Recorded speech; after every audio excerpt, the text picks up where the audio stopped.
This is San Francisco. Welcome to San Francisco. BART fares are scheduled to go up by 11% soon, but in other cities like Kansas City, Olympia, and parts of DC and Boston, you can get on buses and never have to worry about getting cited because all of these cities just started making public transit free. At the same time, we keep hearing about how BART and MUNI are broke from the mainstream media, and people who are overseeing these agencies only really ride them for photo ops like Manny Yakudiel and Raphael Mandelman. They have these prestige posts there. And during recent hearings to avoid SFMTA fare hikes, the SFMTA was borrowing conference rooms at the Uber headquarters on Market Street, so you would have to go past Uber security to get to these public hearings. While BART and MUNI keep hiring fare checkers and cops with huge hiring bonuses 13 years after Oscar Grant was killed by BART cops on New Year's Day. While this has all been happening, we've had groups like Gay Shame in solidarity with protesters in Chile who in 2019 started to respond to politicians basically calling people who jump fare gates terrorists. SF had its own actions with people shutting down stations and holding fare gates open, which, you should hold fare gates open for people behind you anyway. And now in another act of solidarity, there is a Copwatching project called Unfare SF, UNFARE SF, which gives people a heads up when there are BART police or MUNI fare inspectors around. And so today I'm going to talk to Aditya, who started that project, about some of the many reasons that public transit should be free.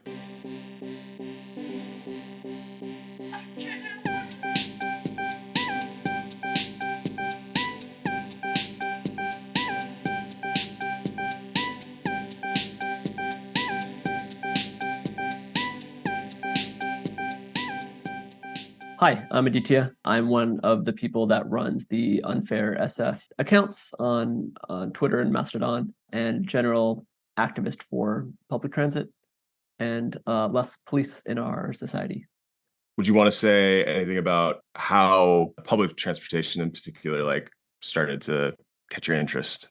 Sure, yeah. I mean, I love trains. I grew up in the Bay Area. I grew up riding BART, and I live in San Francisco now, but I grew up in the East Bay suburbs, which, by the way, is like some of the epicenter of like car culture and suburban white flight in the Bay Area. But hey, we had a BART station 10 minutes away. And so that was freedom for me and my friends. We were able to go in the city and feel the magic that is Oakland, that is San Francisco. It was really, really impactful for me. And then as I, went through college, and I went to college in Berkeley, and they gave us free AC transit. So I was taking buses all over the place. Then when I became an adult and started working, I was driving for a little bit as my commute, and it sucked. I felt miserable. I felt really like I was driving from Oakland to Sunnyvale for a year, and that was terrible. And then I started taking public transit, and it took I had to take 3 modes, and it took a little bit longer. But at least I wasn't driving. And then when I moved to the city, I was able to sell my car, and now I ride my bike or I take public transit everywhere. It's so clear to me that that's the right way for us to go, right? I think in a car, everybody else on the road is your enemy. I think public transit is it at its best is like a moving public space. You have conversations, you see the public. People are doing the joint popping BART dances or whatever, or people asking for money, people asking for help.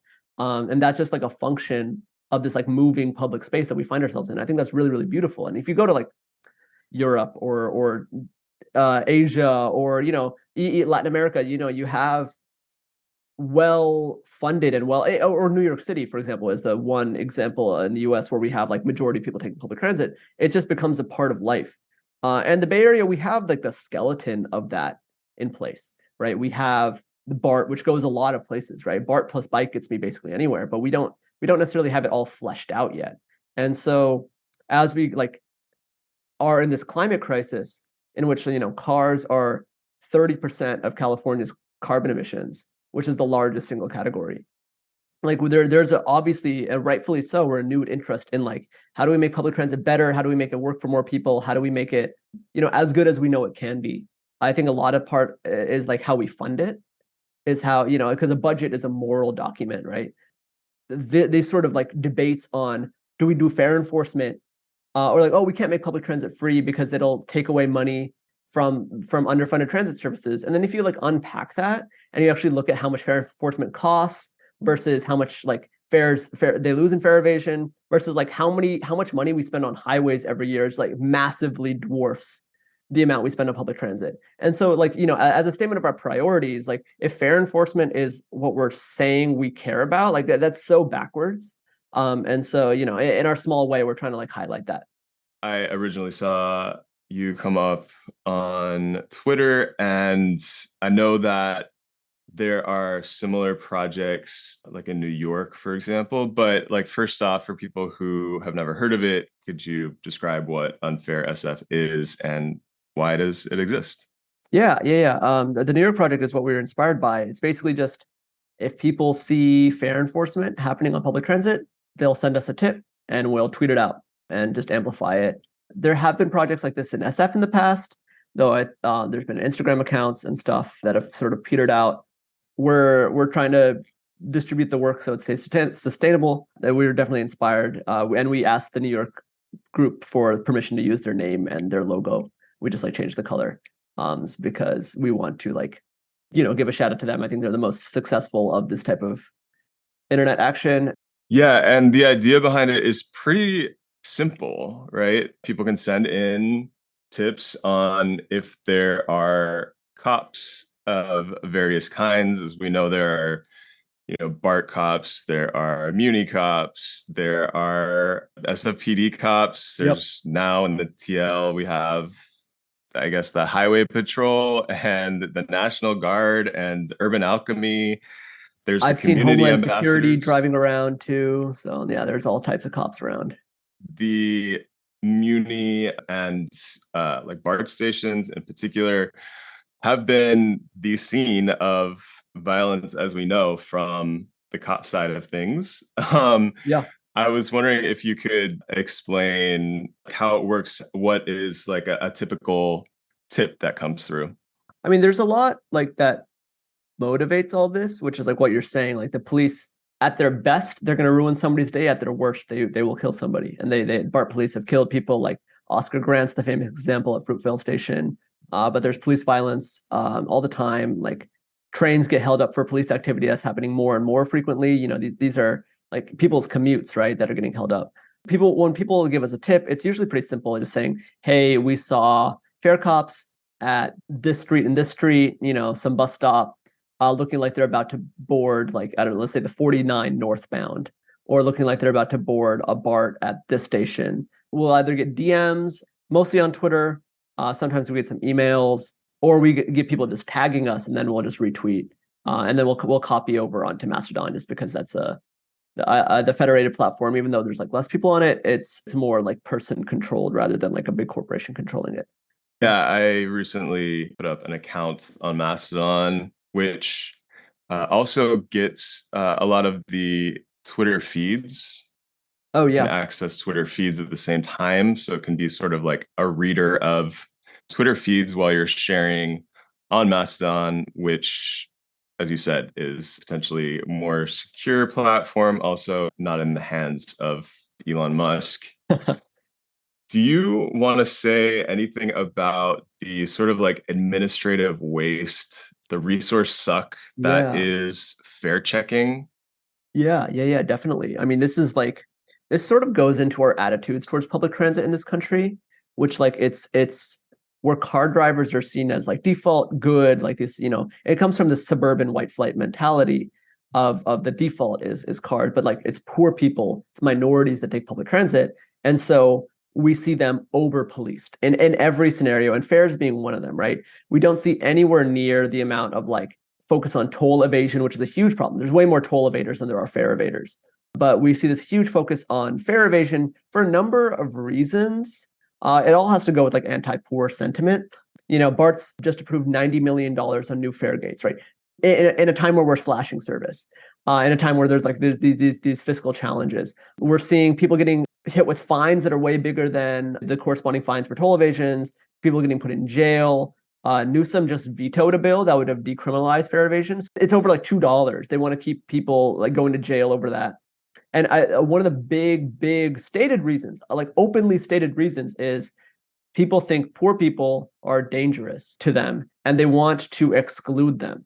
And that's what the point of these fare gates are, is it's taking public transit, which should be a resource for the public, and putting a gate in front of it so the people that have the least ability to pay are excluded from this. And so, when those people naturally and rightfully fare evade, given that they don't have the ability to pay, they're the ones most at risk of being criminalized. And we think that's really, really unfair, right? It just goes against the whole point of public transit, but it's so typical of our attitudes towards people who need help. It's so typical of our attitudes towards poor people in this country. So, in our small way, we're just trying to like warn people, make it a little bit safer, like, foster that sense of, hey, we can look out for each other. It's not like our reach is massive or anything like that, but I think it's a good community of people just being like, hey, I saw these fare evaders. Like, for example, I get a transit pass through my work. I very rarely fare evade, and that's usually if I'm on a system that's not, my home system. I'm happy to give my money to public transit because I support public transit. I also really, really hate the criminalization. So I'm happy to like report anything that can like make other people safer on the system. There are other cities that have recently gone fareless, like Kansas City, Missouri is one. Olympia, Washington is another. Yeah. Boston's trying a few lines, and they've seen ridership double on those lines. I mean, these massive transit systems, I mean, Olympia, maybe not huge, but Kansas City and Boston, certainly like massive transit systems. I've ridden on the T in Boston. It's pretty well functioning, and like the fact that they're moving towards potentially, a free system, recognizing that it is a system that does a good thing that serves people relatively well, it seems like, why not, make it kind of central to the city's budget. It does feel like even now, like I was reading about how the Chronicle ran this piece about how like the group of people who are like leaving San Francisco as the city the most are service workers, like as a kind of demographic that they were highlighting. People are having to move out of the city because of things like rents not actually coming down relative to the way that maybe like some other areas have come down from the height of inflation over the past few years. Yeah. But people are still working in the city. It's just that they're having to commute in from much further away. Yeah. The Bay Area leads the nation in super commuters, which is defined as people that like commute more than 90 minutes a day. And a lot of those people like, live out in Tracy or in Stockton, and like there are some trains, but there's just not enough. And so a lot of people drive in, and like that's expensive. Like owning a car is really expensive. Like it not only costs money to run, but gas costs money. Maintenance is a lot. Like there's always like, car accidents, insurance. Like it's really pricey. And then what we have with public transit is our system, and it's sort of like a unique sense in terms of major metropolitan areas in the US and around the world. Our system's extremely fragmented, where we have a bunch of different agencies that all have their own policies, they have their own transfer policy, they have their own fares. And so a lot of people's commutes are, go through 2 or 3, sometimes 4 different agencies. In a sane transportation system, you have either like, $2 gets you all transit for 2 hours, or you have some sort of zone-based fares like London does or Berlin does. But instead, we have this like patchwork of like, I have to take AC Transit to BART to MUNI, and then each time I'm paying $2 and $4 for BART. And so it actually really, really adds up over the course of the day. So, there's a lot of things we can do in terms of like fare integration, in terms of like transfers. But, the reality of the situation is if we made all of it free, we don't have to even worry about that. What I really appreciate about my company provides a Muni Pass. And I really appreciate anytime I see a bus, I can just hop on that bus. That bus is for me. I don't have to worry about fares. I don't have to worry about transfer periods. Like I just get on the bus. I don't even tap my card on because I don't have to. And it feels like, and that gives cover for any fare evaders, in case, if people don't have the money to tap on, and it's unclear who has a pass and who doesn't.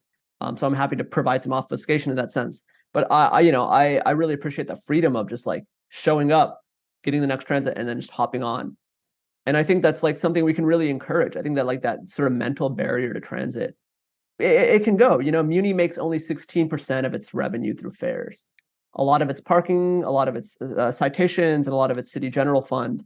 But like it's not that much money. BART, on the other hand, like it makes a lot, or at least pre-pandemic, made a lot of its money through fares, 70%, which is I think the highest of any transit system in the country, or one of the highest. And because of its high reliance on fares, when all those suburban Walnut Creek commuters stopped taking BART because now they have a remote job, BART's fare revenue cut in half. And so now BART's facing this big financial crisis because they're over reliant on fares, right? Rather than if we fund it appropriately through taxes, progressive income taxes or property taxes or what have you, something that like gets the people with more to pay proportionally more, and you just fund it fully through there, you don't have this like instability that comes with like fare reliance. And so this is a fight that we're having in the political sphere. We had this big fight in June about the transit fiscal cliff, where a lot of the federal COVID subsidy money is running out in fiscal year like 2026. And a lot of these transit agencies, or 25 maybe, and a lot of these transit agencies, they do their planning a couple of years out, right? Because if you expect your revenue to cut down in 2 years, you're going to stop hiring now because you don't want to do layoffs. And if you stop hiring now, there's always attrition. There's always people leaving the jobs. You're going to have less operators, and we're operator constrained in most transit service. So like them stopping hiring now means less service, and service cuts immediately. So we had a big fight in June about the transit budget. And we, a lot of people sent in letters, there's people flyering. A bunch of us did some direct actions where we like blocked some traffic, and we like held a funeral for Bay Area Transit and all this. And we were able to shift like $1 billion into transit operations subsidy from the state. And that's like significant in that the state hasn't done, and we were able to restore $2 billion more of already allocated capital money that Newsom had cut. So, there's a $3 billion swing, and transit funding is like divided into capital and operations. And we're generally okay at funding capital stuff, and we're really bad at funding operations.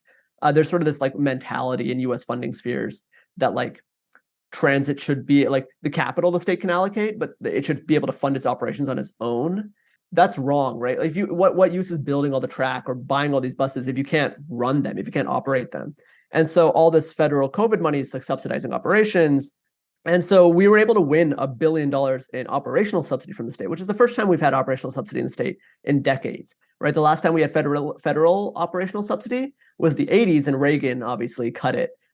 As many stories, Reagan and the neoliberal era of the 80s is why we have this decline of public services. And so now there's this big fight to like try and like change that. There's something called the federal 80-20 rule for like federal transportation spending. 80% goes to highways and 20% goes to transit. And like we're in a climate crisis. That must reverse. The state is not as bad. I think Caltrans's budget is about $20 billion, and that's mostly highways. Some of it includes like transit projects on state-owned roads, like the Van Ness bus rapid transit, which is like, it's technically Highway 101, so that some of that goes to that. That's mostly highways. And the state's transit budget is about $6 billion. So it's $20 billion to $6 billion. And so I think a lot of people are looking at like ways that we can like shift that. How we can get the state to like fund transit operations in a sustainable way, because they have the money. They spend it all on Right. like they're talking about revamping Highway, I think it's 37 between Sonoma County and Napa. And they're talking about it might cost $11 billion for a highway that like very few people use. And I'm just thinking how much $11 billion could go so far in terms of running more BART trains, running more buses. There's like all these better uses for this money, and we're blowing it on something that's like destroying our environment, destroying our mental health, destroying our cities. Given that we're doing that, and we're like then we're nickel and diming people for fares and criminalizing them if they can't pay, and that's just so backwards. So I'm heartened that there's like actually a lot of people in this like nonprofit space and the activism space that are like talking about, okay, next year, okay, we were able to get like somewhat of a win this budget cycle, but like, we're still a couple $1 billion in the hole over the next few years for transit budget. Like, there was a bill to increase tolls, which I think people had some equity concerns about. I'm not here to say whether that's right or wrong, but the bill failed. And so now transit funding is still in a big hole. So people are talking about next year, okay, we're gonna have to retool for another big budget fight next year, and what can we do to reallocate stuff in the meantime? And there's momentum building to have this fight. It's the right fight to be having. But like, given how cars culture is so centric in California, like LA is like the nucleus of car culture in this country, maybe the world, right? And like all the highway, freeway innovations are happening in California, the suburban boom. And so shifting that, there's a lot of inertia there. But anyway, all this is to say is like, that's the fight we should be having, is fund transit through taxes and not fares. While we're having this fight, and before we win, we should not be criminalizing people that can't pay, right? That's the worst part of it, because then you make a police society, and that's what some people want. Some people want just a highly police society with like a cop on every BART car, and and you see you're standing at BART stations and they have all these ads saying like join BART police, like $10,000 signing bonus. I'm like, I wish we had a 10,000 signing bonus to be a BART operator. I'd much rather have an operator, for sure, right? Yeah. Like, you want to make people feel safe, run more trains, have more people at the station, so people aren't waiting alone at empty stations. But at packed stations and packed trains means there's eyes on the street and people can keep each other safe. Like, I think there's just a misconception of how we get, and transit, for what it's worth, like, we have a homelessness crisis in the Bay Area, in California, in the country, and we're not building public housing. So all these people that have nowhere to go, they spend their time on public transit because that's the only public space where they're not going to be kicked out of. And now these like reactionaries don't even like that, right? You think about the VTA 22 bus. It runs all night, or it did at least pre-pandemic, and like people would use it to sleep in, and people don't want that, so they try to cut the 24-hour service. Talk about the heat waves in the Pacific Northwest. Portland, actually, this is a really good thing Portland's done, is a lot of times they have really big heat waves. They'll make transit free because it's air conditioned. Right. And so like the reality of the situation is, while we don't have public housing, while people have nowhere to go, transit will function as a space for people, for people that have nowhere else to go. And like, yeah, that can sometimes be like uncomfortable for people that are not used to that. And I'm not gonna say there haven't, like, there's like, people that are going through a lot, like in a weird mental state, they're unpredictable. Like, I'm not saying that's like not an issue. Like, I think saying the solution is to criminalize it and exclude more people and like kick them out somewhere else. That's backwards. You're not solving anything. You're just pushing the problem somewhere else. So all these fights about transit funding, about public housing, about like the nature of policing, they're all interrelated. It's like, what is our obligation to each other? How do we exist in public space? And I think transit is a big part of that. As like this momentum for transit increases in the next years and decades, these are questions we're going to have to start answering. Yeah, absolutely. It's weird to think that kind of want to get back to a place like before the 80s, because we did have a more progressive taxation system. Weird to think that, yeah, like the key is some of the government policy that emphasize things like public transportation in the 70s and 60s. Like, that's something that already existed here. Yeah. Something you said earlier about like LA being the center of car culture. Of course, like, I'm always like, whenever I think about that, and I grew up in Southern California, I think about how GM wanted to push people into car culture because they wanted to sell cars. And so we're a force to kind of end public transportation. Yeah. And the trolley system that existed in Los Angeles, to where, like, I think LA is sort of synonymous with like road rage, basically. Yeah. I know here, like, it feels like, maybe we're hopefully moving away from this, but Uber and Lyft, like, sort of existed as a similar sort of private actor that was attempting to move us away from public transportation. And now it's Cruise and Waymo, right? They're doing the same thing. Mm-hmm. This podcast is in part about these like neoliberal inventions, like re-upping these like privatization schemes that, in the case of LA, actually, it did work. Yeah, I mean, hopefully the sort of geography of San Francisco and the Bay Area, and I think there are more people who have love and have like actual like need to use public transportation in a way that maybe didn't exist in LA back in, I think it was the 1920s when GM went down there and switched things up. No, there's a lot of history here, and like, I could spend hours talking about this, but like, there's a complexity, right? LA had this really good trolley system. The East Bay had the key system of streetcars. San Francisco had all these streetcars. Like the bottom deck of the Bay Bridge used to be streetcars before it was cars, right? But the thing is, these are all private transport. This is the era of privatized transportation networks before the car happens. And there's like, you can talk about like the systematic move from privatized streetcars to privatized automobiles. And it happened in a couple waves. Like one was the discovery of oil in California, right? That just became a huge thing. For example, the Sunset District in SF, which is the most suburban part of the city, was intentionally, it used to be sand dunes. The DeYoungs, who owned the Chronicle and of the DeYoung Museum, they owned a lot of those sand dunes, and they saw all this oil. They had an oil interest, and they paved over the Sunset to like make it as a market for oil. There's a book called Imperial San Francisco that goes into this history, which is a fantastic book. But at the same time, MUNI is the oldest public transit system in America. So as these private streetcars are like failing as a result of the increased pressure of the automobile, and yeah, GM did buy up a lot of these and rip them out. But like, there's also like just like people, like the market forces, as all allocation, resource allocation is not done by like intention in our system. It's done by like the capitalistic greed of the market. As market forces drive people toward cars, there's like a level of streetcar strikes in the 30s that like prime people to be like, oh, I don't want somebody else to control my transportation. I'd rather drill all the oil and have my car myself. As the streetcars were failing, there's a huge amounts of protests in San Francisco and said, no, we don't want this to fail. And they forced the city to buy up these private streetcars. And so that's MUNI became the first public transit system in the country because of that. And it's why we have the streetcars that we have today. The 22 Fillmore, which is a bus, used to be a streetcar, or there used to be streetcars down Geary, and we don't have those anymore.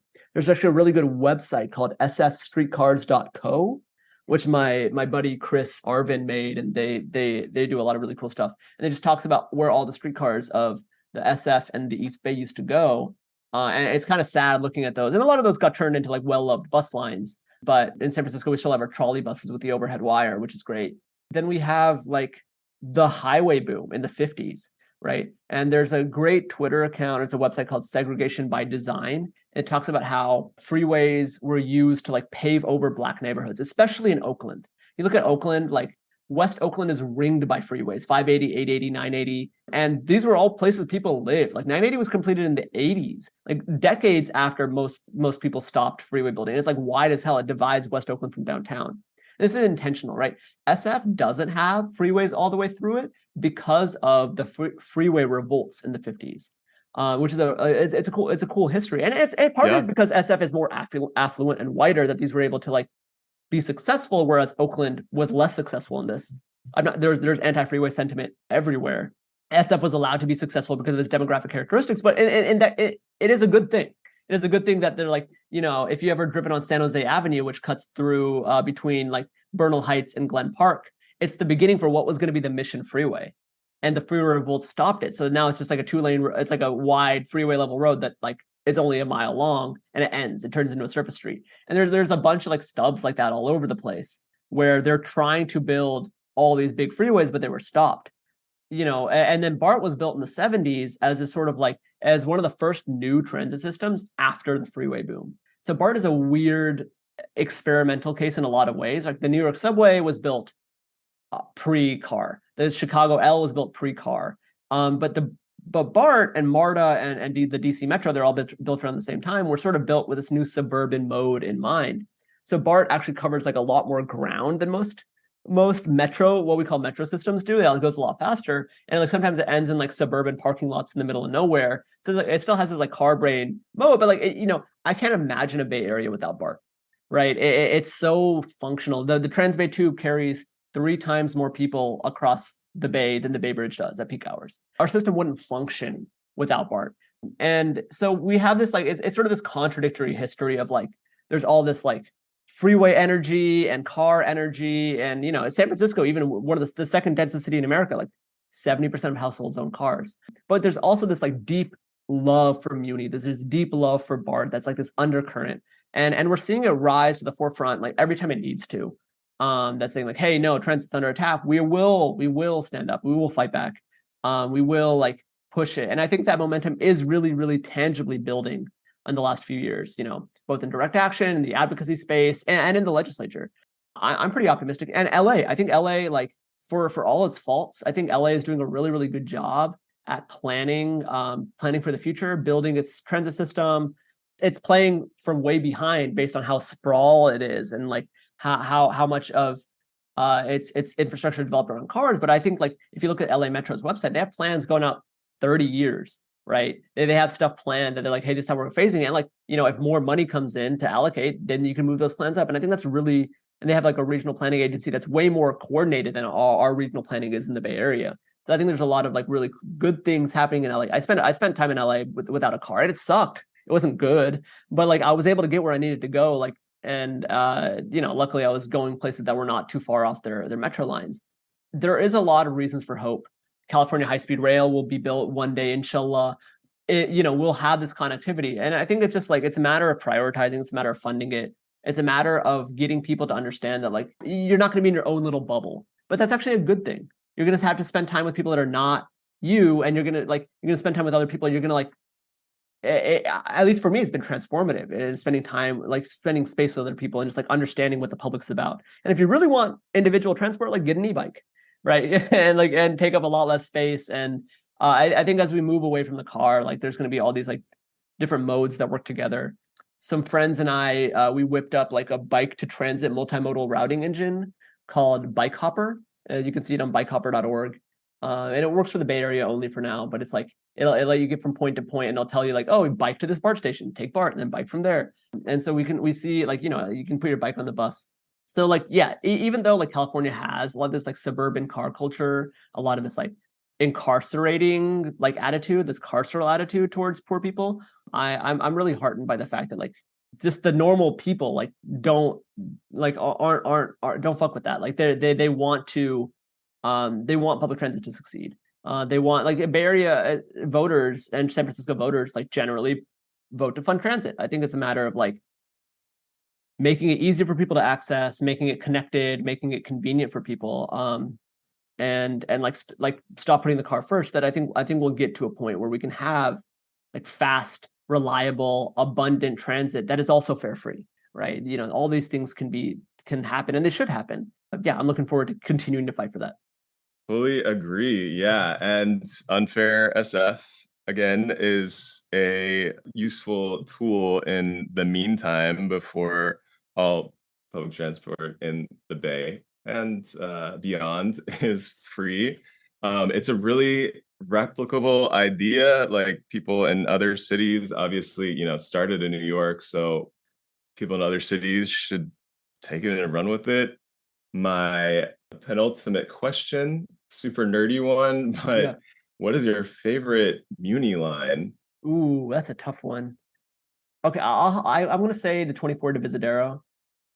Just because Okay. there's the Muni axis is like focused on downtown, and San Francisco is weird in that our downtown's not in the center of a city, it's at the corner. And so the Muni axis funnels from southwest to northeast, and like all Muni lines and BART lines run into downtown in the corner. And that's sort of what most of our transportation systems built off serving. But there's all these lines that like skirt around downtown. They sort of make an L around downtown. And those are my favorite lines because they take you from neighborhood to neighborhood. Like the 22 Fillmore is one, the 44 O'Shaughnessy. But my favorite is the 24 de Visadero because it goes through all these like beautiful hills when you go through Noe Valley. It goes past my old place in Bernal Heights, which I adore Bernal Heights. So that I gotta say that's my top line. Right. Again, people can follow Unfair SF on both Mastodon and Twitter. If people want to reach you, they can reach you there. Is that correct? Yeah. DM us there. We're happy to take tips if anybody wants to help collab, and just like we like a lot of it's just like being online. If somebody DMs us, just like make sure to repost. So we have a network of people that do that, try to decentralize it. So if people want to help out, that's always appreciated. So we'll link those in the show notes. Thank you again, Aditya. Yeah, thank you.